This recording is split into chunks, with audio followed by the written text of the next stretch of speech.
नमस्कार दोस्तों, स्वागत है आपका हमारे YouTube चैनल अभी इंस्टीट्यूट में। आज हम आप लोगों के लिए लाए हैं सभी प्रतियोगी परीक्षाओं के लिए महत्वपूर्ण साइंस के 30 question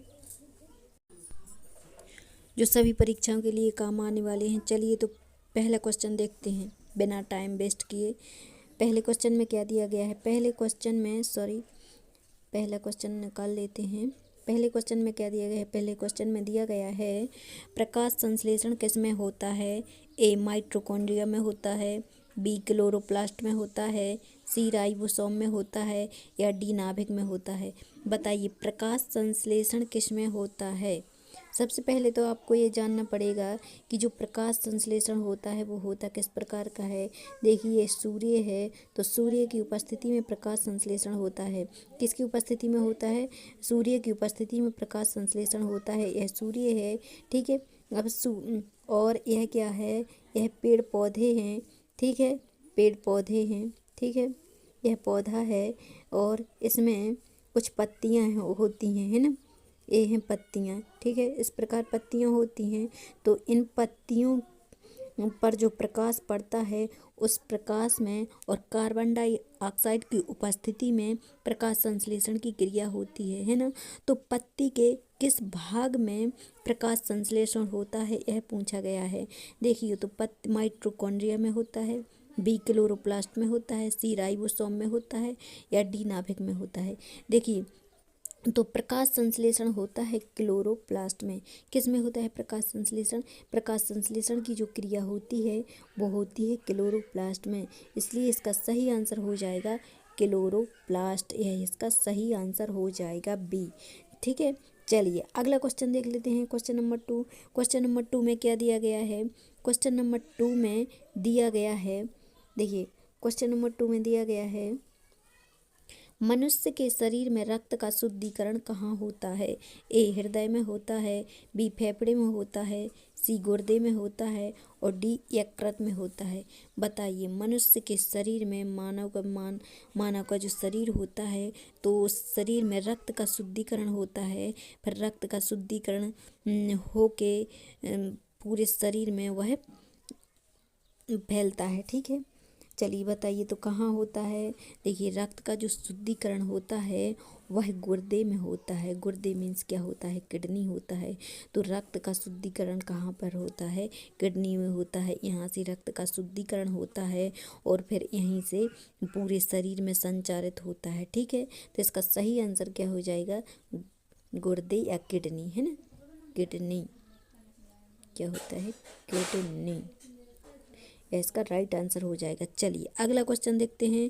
question number 3। Question number 3 में क्या दिया गया है? क्वेश्चन नंबर 3 में दिया गया है पृथ्वी का सबसे बाहरी वायुमंडलीय स्तर कौन सा है? सबसे बाहरी वायुमंडलीय स्तर कौन सा है? क्षोभ मंडल है, बी समताप मंडल है, सी आयन मंडल है और डी बहिर्मंडल है।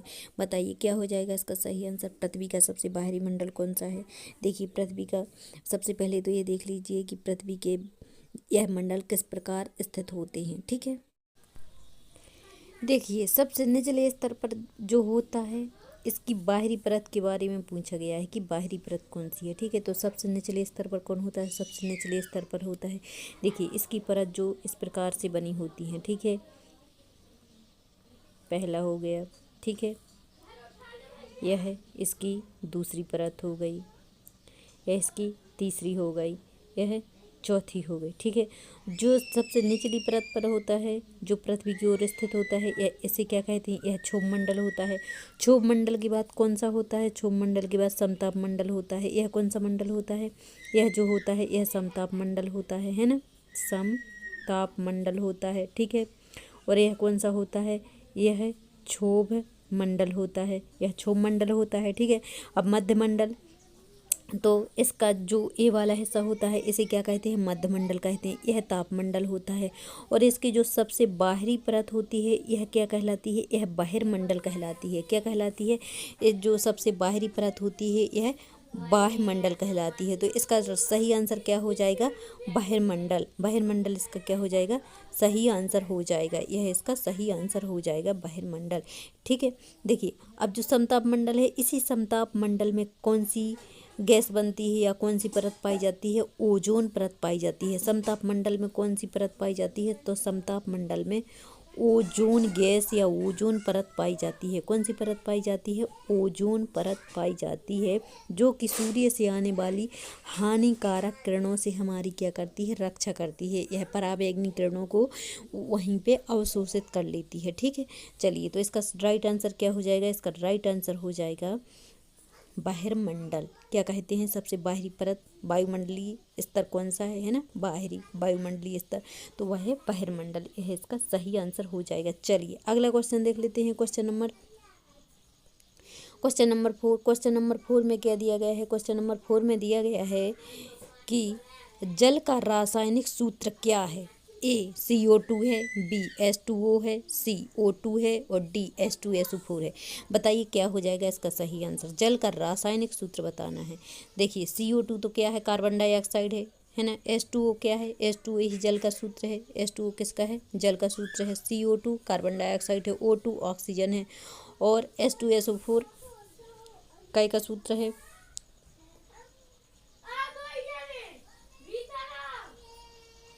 चलिए, बताइए जल्दी से इसका आंसर। देखिए, जल का रासायनिक सूत्र क्या है? तो जल का रासायनिक सूत्र कौन सा हो जाएगा? H2SO4। यह इसका राइट आंसर हो जाएगा। क्या हो जाएगा इसका सही आंसर? H2SO4 इसका सही आंसर हो जाएगा। चलिए, अगला क्वेश्चन देखते हैं। Question number 5। क्वेश्चन नंबर 5 में क्या दिया गया है? क्वेश्चन नंबर 5 में दिया गया है, ध्वनि किस माध्यम में नहीं चल सकती? ए ठोस में नहीं चल सकती, बी द्रव में नहीं चल सकती, सी गैस में नहीं चल सकती, डी निर्वात में नहीं चल सकती। देखिए, ध्वनि एक ऐसी चीज है जिसे माध्यम की किसी न किसी माध्यम की आवश्यकता होती है, और जहाँ निर्वात होता है, जहाँ कोई माध्यम नहीं होता, वहाँ पे ध्वनि गमन नहीं करती है। ध्वनि ठोस में गमन करती है, द्रव में गमन करती है, गैस में गमन करती है, लेकिन निर्वात में गमन नहीं करती है, निर्वात में नहीं चल सकती है। ठीक है, इसलिए इसका राइट आंसर हो जाएगा निर्वात। ध्वनि निर्वात में नहीं चल सकती, यह इसका सही आंसर हो जाएगा। क्या हो जाएगा इसका सही आंसर? इसका सही आंसर हो जाएगा ध्वनि निर्वात में नहीं चल सकती। चलिए, अगला क्वेश्चन देखते हैं। Question number 6। क्वेश्चन नंबर 6 में क्या दिया गया है? क्वेश्चन नंबर 6 में दिया गया है,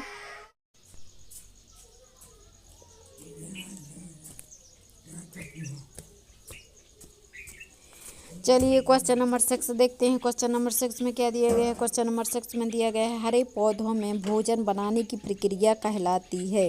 ए श्वसन कहलाती है, बी पाचन कहलाती है, सी प्रकाश संश्लेषण कहलाती है, डी बाष्पोत्सर्जन कहलाती है। बताइए क्या कहलाती है?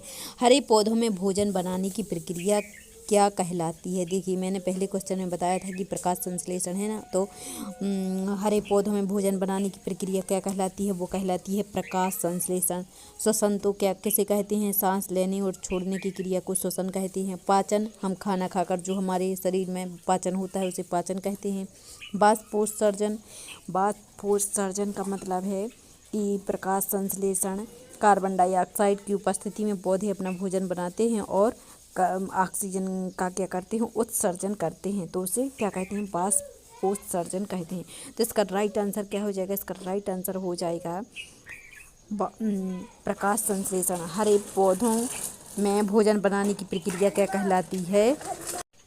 तो क्या कहलाती है? वह कहलाती है प्रकाश संश्लेषण कहलाती है। ठीक है, हरे पौधों द्वारा भोजन बनाने की प्रक्रिया क्या कहलाती है? प्रकाश संश्लेषण कहलाती है। चलिए, अगला क्वेश्चन देख लेते हैं। Question number 7। क्वेश्चन नंबर 7 में क्या दिया गया है? क्वेश्चन नंबर 7 में दिया गया है, विटामिन सी की कमी से कौन सा रोग होता है? बताइए, विटामिन सी की कमी से कौन सा रोग होता है? ए रतौंधी, बी स्कर्वी, सी बेरी, डी एनीमिया। बताइए क्या हो जाएगा इसका सही आंसर? विटामिन सी की कमी से कौन सा रोग होता है और विटामिन सी के कौन कौन से स्रोत हैं?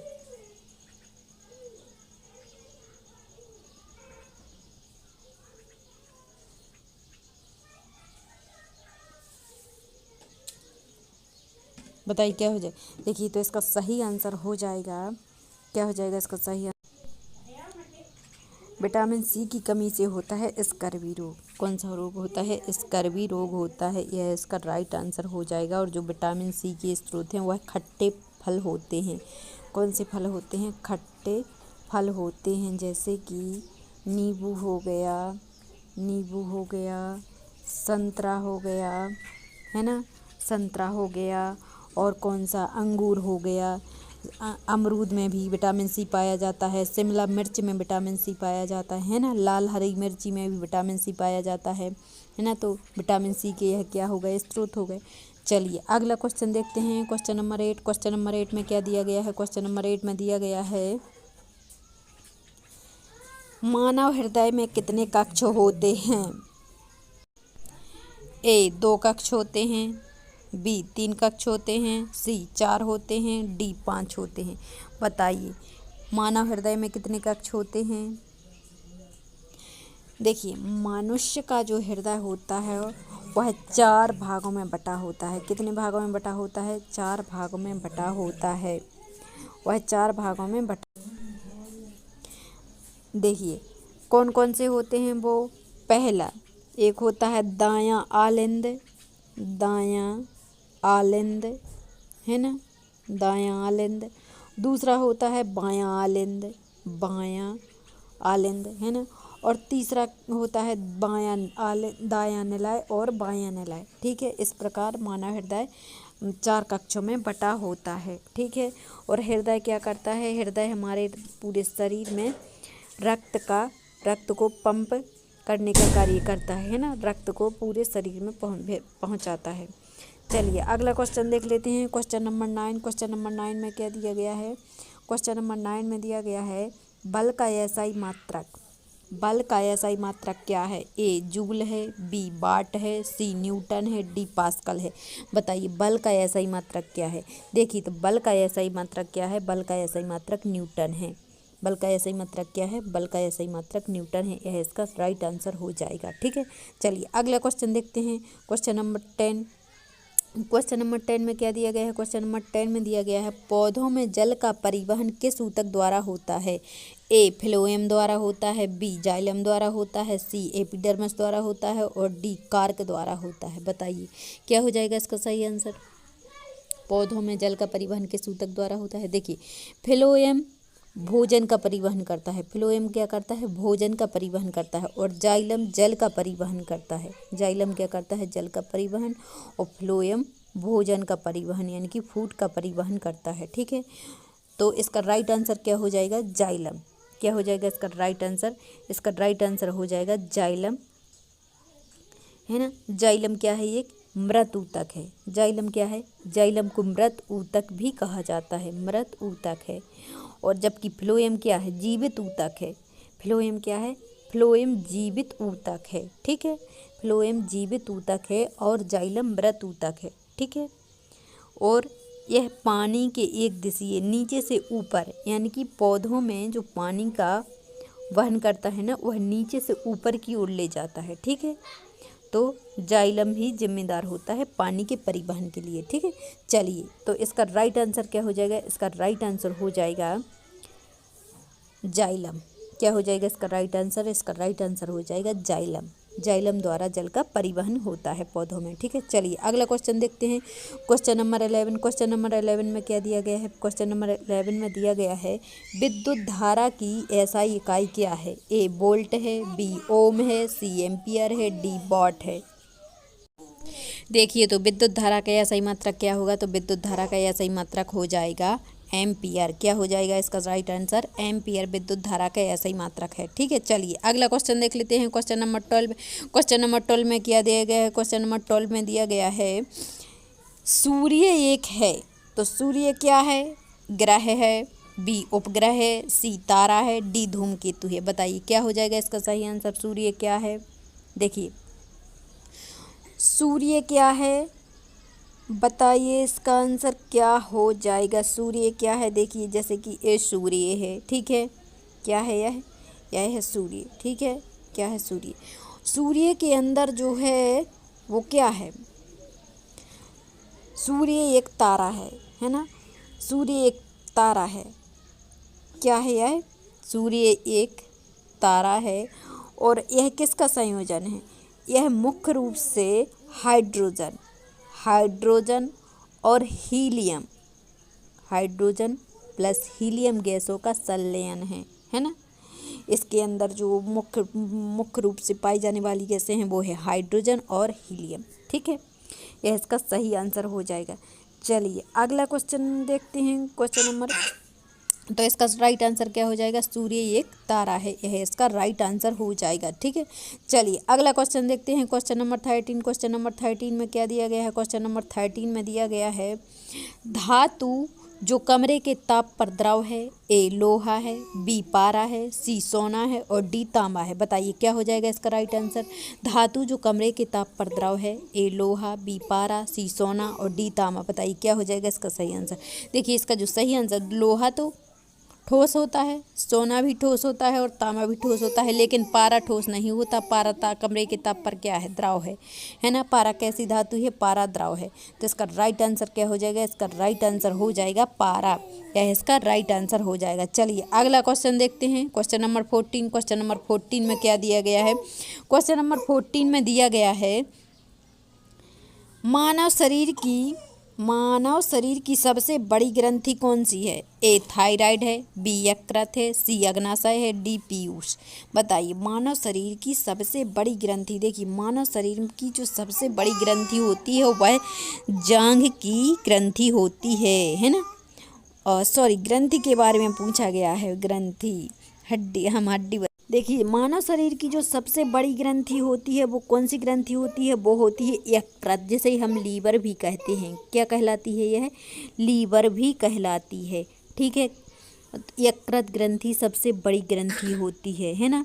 और इसका वजन लगभग होता है 1.5 kg, है ना। इसका वेट जो होता है कितना होता है, 1.5 kg का होता है। ठीक है, और यह इसका कार्य क्या है, इसका कार्य है शरीर से जो विषैले पदार्थ होते हैं उनको बाहर निकालती है, उनको पचा करके क्या करती है, भोजन का पाचन करके शरीर के विषाक्त पदार्थों को वह बाहर निकालती है। ठीक है, तो यह इसका कार्य है और यह सबसे बड़ी ग्रंथि है यकृत, जिसे हम लीवर भी कहते हैं। ठीक है, चलिए अगला क्वेश्चन देख लेते हैं, क्वेश्चन नंबर 15। क्वेश्चन नंबर 15 में क्या दिया गया है, क्वेश्चन नंबर 15 में दिया गया है, देखिए क्वेश्चन नंबर 15 में दिया गया है न्यूटन का प्रथम नियम किससे संबंधित है। ए गुरुत्वाकर्षण से, बी जड़त्व से, सी ऊर्जा से और डी संवेग से। बताइए न्यूटन का प्रथम नियम किससे संबंधित है, क्या होगा इसका राइट आंसर। न्यूटन का प्रथम नियम किससे संबंधित है, बताइए क्या होगा इसका आंसर। देखिए न्यूटन का जो प्रथम नियम है ना, तो वह जड़त्व से संबंधित है। किससे संबंधित है, जड़त्व से संबंधित है। जड़त्व मतलब समझते हो क्या होता है, जैसे कोई भी वस्तु अगर हमने, जैसे मान के चलो जैसे कि यह हो गई एक टेबल, अगर इस पर कोई वस्तु हमने रखी, ठीक है, इस पर कोई वस्तु, तो इसको यह तब तक स्थिर रहेगी जब तक इस पर बाहरी बल नहीं लगाया जाता है। ठीक है, जब हम इसको उठाएंगे तब हिलाएंगे तभी यह हिलेगी, जब तक इस पर बाहरी बल नहीं लगता है तब तक यह नहीं हिलेगी, है ना। यह वहीं की वहीं जड़त्व अवस्था में पड़ी रहेगी, है ना। तो यह जड़त्व का नियम कहलाता है। ठीक है, चलिए अगला क्वेश्चन देखते हैं, क्वेश्चन नंबर 16। क्वेश्चन नंबर 16 में क्या दिया गया है, क्वेश्चन नंबर 16 में दिया गया है रक्त का लाल रंग किसके कारण होता है। ए प्लेटलेट्स के कारण, बी प्लाज्मा के कारण, सी हीमोग्लोबिन के कारण और डी आरबीसी के कारण। बताइए क्या हो जाएगा इसका सही आंसर। प्लेटलेट्स कौन सी कणिकाएं होती हैं, प्लाज्मा क्या होता है, हीमोग्लोबिन क्या होता है, आरबीसी क्या होता है। बताइए जल्दी से इनका आंसर बताइए। रक्त का लाल रंग किसके कारण होता है।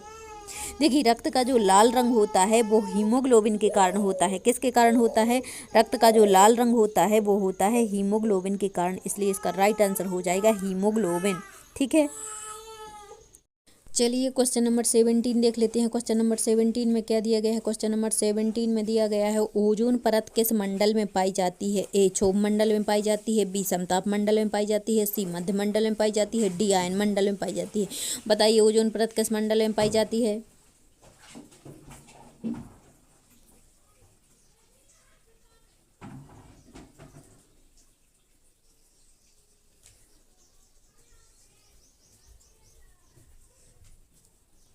देखिए ओजोन परत समताप मंडल में पाई जाती है। कहाँ पाई जाती है ओजोन परत, ओजोन परत समताप मंडल में पाई जाती है। तो इसका राइट आंसर क्या हो जाएगा, इसका राइट आंसर हो जाएगा समताप मंडल, है ना। समताप मंडल में पाई जाती है और यह क्या कार्य करती है, यह सूर्य से आने वाली हानिकारक किरणों को, सूर्य से आने वाली हानिकारक किरणों को पृथ्वी पर आने से रोकती है ना। जैसे कि ये सूर्य है और सूर्य से जो हानिकारक किरणें आती हैं तो उनको यह समताप मंडल में ओजोन गैस होती है, ओजोन गैस की एक परत होती है, तो यह सूर्य से आने वाली हानिकारक यूवी किरणों से हमारी रक्षा करती है।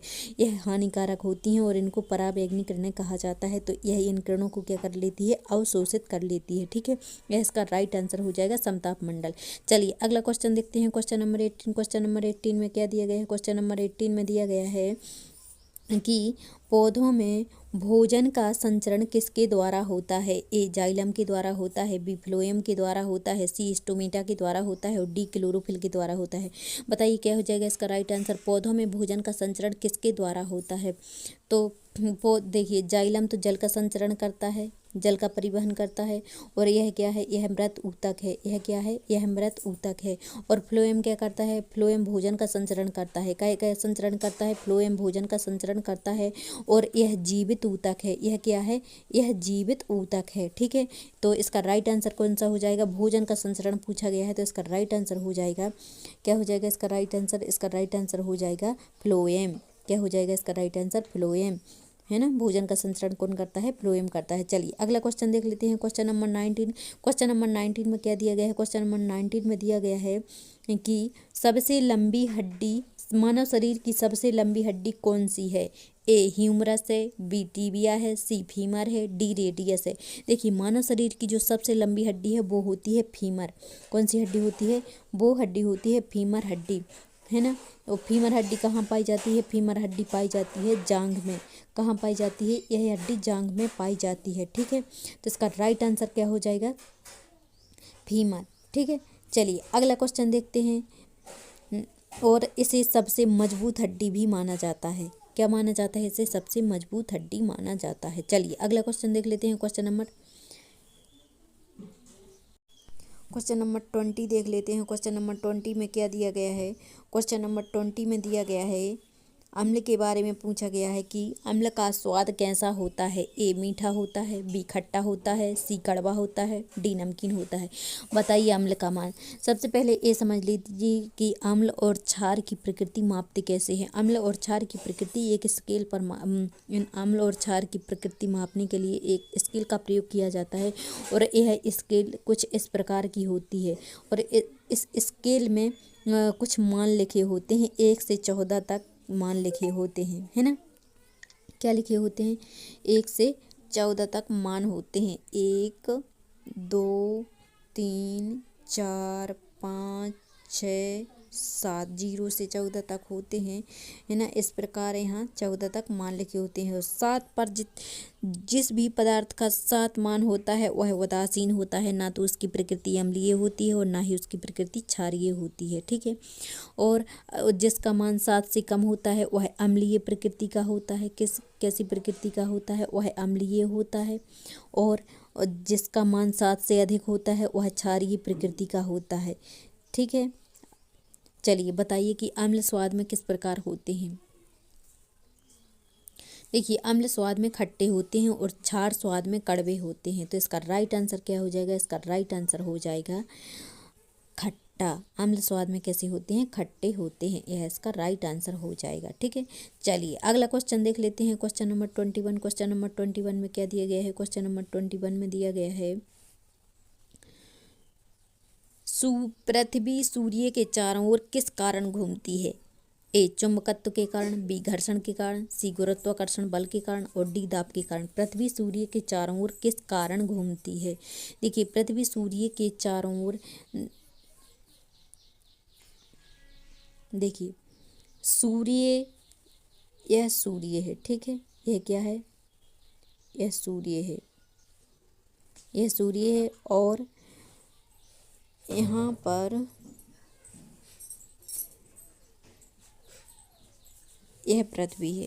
सूर्य का द्रव्यमान ज़्यादा है, सूर्य का द्रव्यमान क्या है, सूर्य का द्रव्यमान ज़्यादा है और पृथ्वी का द्रव्यमान कैसा है, पृथ्वी का द्रव्यमान कम है ना। और जब पृथ्वी पर गुरुत्वाकर्षण बल लगता है, पृथ्वी पर क्या लगता है, पृथ्वी पर गुरुत्वाकर्षण बल लगता है, ठीक है। तो पृथ्वी सूर्य को अपनी ओर खींचेगी और और जबकि सूर्य का द्रव्यमान ज़्यादा है, तो सूर्य का द्रव्यमान ज़्यादा होने के कारण पृथ्वी क्या करती है, इस सूर्य को अपनी ओर खींचती है। तो इसी खिंचाव के कारण क्या होता है, पृथ्वी सूर्य के चारों ओर घूमती है ना, घूमने लगती है। तो इस किस बल के कारण घूमने लगती है, तो इसका राइट आंसर हो जाएगा गुरुत्वाकर्षण बल के कारण। किस कारण घूमती है, यह गुरुत्वाकर्षण बल के कारण घूमती है। तो इसका क्या हो जाएगा राइट आंसर, इसका राइट आंसर हो जाएगा गुरुत्वाकर्षण बल, ठीक है। चलिए अगला क्वेश्चन देख लेते हैं, क्वेश्चन नंबर 22। क्वेश्चन नंबर 22 में क्या दिया गया है, क्वेश्चन नंबर 22 में दिया गया है विद्युत प्रतिरोध की इकाई है। विद्युत प्रतिरोध की इकाई क्या है, ए ओम है, बी वोल्ट है, सी एम्पियर है, डी जूल है। तो देखिए विद्युत प्रतिरोध की जो इकाई है वो एम्पियर है, इकाई में मापी जाती है, एम्पियर है। तो इसका राइट आंसर हो जाएगा एम्पियर। क्या हो जाएगा इसका राइट आंसर, एम्पियर, है ना। चलिए अगला क्वेश्चन देख लेते हैं, क्वेश्चन नंबर 23। क्वेश्चन नंबर 23 में क्या पूछा गया है, क्वेश्चन नंबर 23 में पूछा गया है मानव शरीर में सबसे छोटी हड्डी कौन सी है। मानव शरीर की सबसे छोटी हड्डी कौन सी है, ए स्टेप्स, बी रेडियस, सी अल्ना, डी फीमर। बताइए सबसे छोटी हड्डी।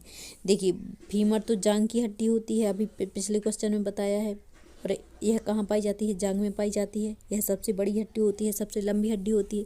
लेकिन छोटी हड्डी के बारे में पूछा गया है और यह भी बताना कि यह कहाँ पाई जाती है। चलिए जल्दी से बताइए क्या होगा इसका आंसर। देखिए मानव शरीर में सबसे छोटी हड्डी होती है स्टेप्स। कौन सी हड्डी होती है, स्टेप्स या स्टेप्स सबसे छोटी हड्डी होती है, ठीक है, या स्टेपिस भी कहा जाता है ना। तो यह कहाँ पाई जाती है, बताइए सबसे छोटी हड्डी कौन सी होती है, स्टेपिस होती है या स्टेप्स।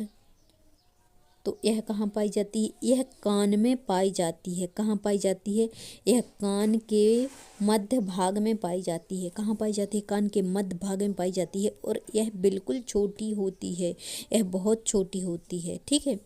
तो इसका राइट आंसर क्या हो जाएगा, स्टेपिस।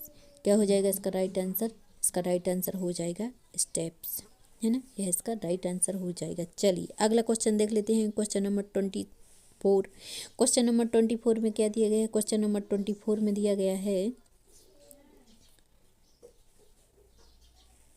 गैसों का दाब मापने का यंत्र है। गैसों का दाब मापने का यंत्र कौन सा है, ए बैरोमीटर है, बी थर्मामीटर है, सी मैनोमीटर है और डी हाइड्रोमीटर है। बताइए क्या हो जाएगा इसका राइट आंसर।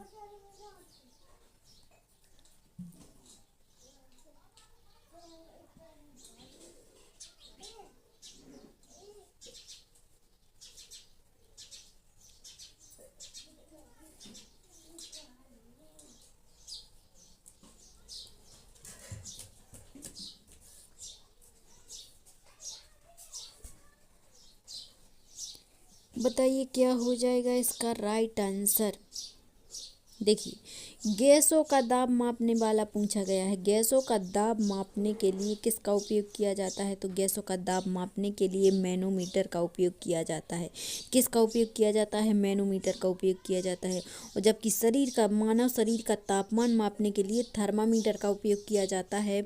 और बैरोमीटर के बारे में पूछा, बैरोमीटर वायुमंडलीय दाब को मापने के लिए उपयोग किया जाता है। यह वायुमंडलीय दाब को मापता है। बैरोमीटर कौन से दाब को मापता है, वायुमंडलीय दाब को मापता है। और यह मानव शरीर के ताप को मापता है। और मैनोमीटर गैसों के दाब को मापता है, ठीक है। तो इसका राइट आंसर क्या हो जाएगा, इसका राइट आंसर हो जाएगा मैनोमीटर, ठीक है। चलिए कंफ्यूज मत हो जाना, गैसों का दाब मापने के लिए मैनोमीटर का उपयोग किया जाता है और वायुमंडलीय दाब को मापने के लिए बैरोमीटर का उपयोग किया जाता है, ठीक है। चलिए अगला क्वेश्चन देख लेते हैं, क्वेश्चन नंबर 25। क्वेश्चन नंबर 25 में क्या दिया गया है, क्वेश्चन नंबर 25 में दिया गया है कि सबसे कठोर प्राकृतिक पदार्थ कौन सा है। ए सोना है, बी चांदी है, सी हीरा है, डी लोहा है। बताइए क्या हो जाएगा इसका सही आंसर।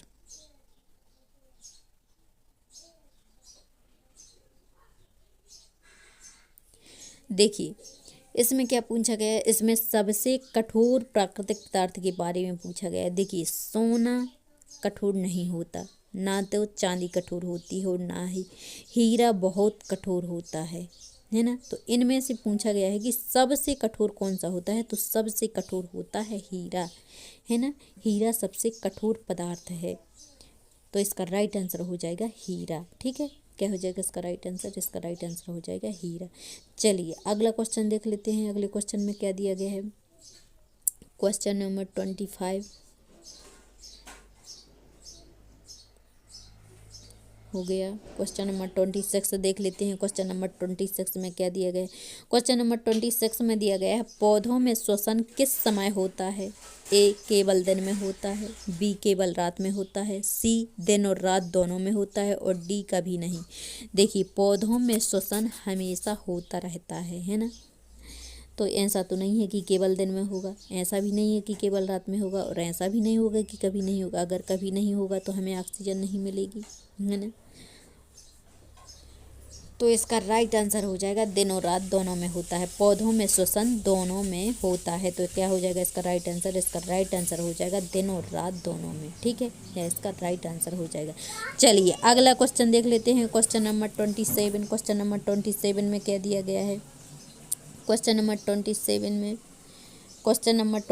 में दिया गया है, पूछा गया है कि डीएनए का पूरा नाम क्या है।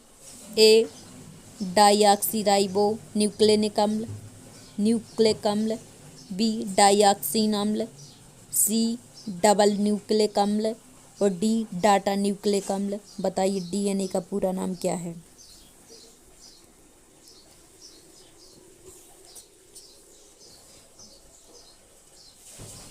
देखिए डीएनए का पूरा नाम है डाईऑक्सीराइबो न्यूक्लिक अम्ल। तो इसका राइट आंसर क्या हो जाएगा, इसका राइट आंसर ए हो जाएगा। क्या हो जाएगा इसका राइट आंसर, डीऑक्सीराइबो न्यूक्लिक अम्ल, यह इसका राइट आंसर हो जाएगा। चलिए अगला क्वेश्चन देखते हैं। Question number 28। क्वेश्चन नंबर 28 में क्या दिया गया है, क्वेश्चन नंबर 28 में दिया गया है भारत का पहला उपग्रह कौन सा था। ए भास्कर, बी आर्यभट्ट, सी रोहिणी, और डी इनसेट। बताइए भारत का पहला उपग्रह कौन सा था। देखिए तो भारत का पहला उपग्रह बताना है।